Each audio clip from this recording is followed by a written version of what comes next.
फ़ायदे तालीम चैनल की तरफ से यूट्यूब चैनल क्रिएशन में आज हमारा टॉपिक है चैनल आर्ट बैनर चेंज।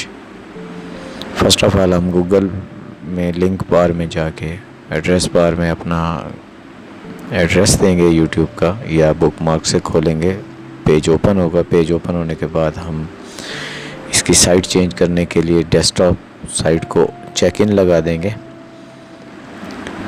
जैसे ही डेस्कटॉप साइट को चेक इन लगाएंगे तो हमारे साथ कुछ इस किस्म का इंटरफेस ओपन होगा और चैनल आर्ट पर हम लॉन्ग प्रेस करेंगे। जब लॉन्ग प्रेस करेंगे तो ये ऑटोमेटिकली कैमरे का आइकन शो कर देगा।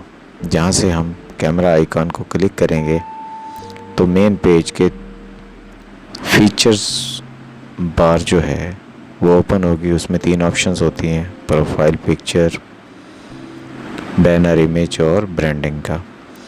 सेकंड वाली ऑप्शन जो होती है उसको हम बैनर इमेज कहते हैं, चैनल आर्ट भी कहा जाता है।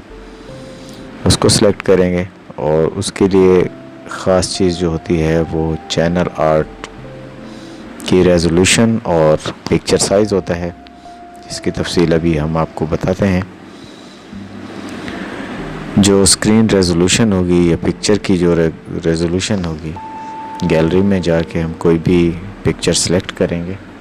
जैसे ही हम पिक्चर सेलेक्ट करेंगे तो ऑटोमेटिकली बैनर इमेज पर आ जाएगी और उसके लिए लाजमी है कि 2048 × 1152 होना चाहिए और मैक्सिमम साइज़ पिक्चर का 6 MB होना चाहिए। 6 MB से ज़्यादा वाली पिक्चर जो है वो लोड नहीं होगी। पब्लिश करने के बाद चैनल आर्ट चेंज हो जाएगा। इस किस्म की मज़ीद वीडियो देखने के लिए हमारे चैनल को सब्सक्राइब कीजिए।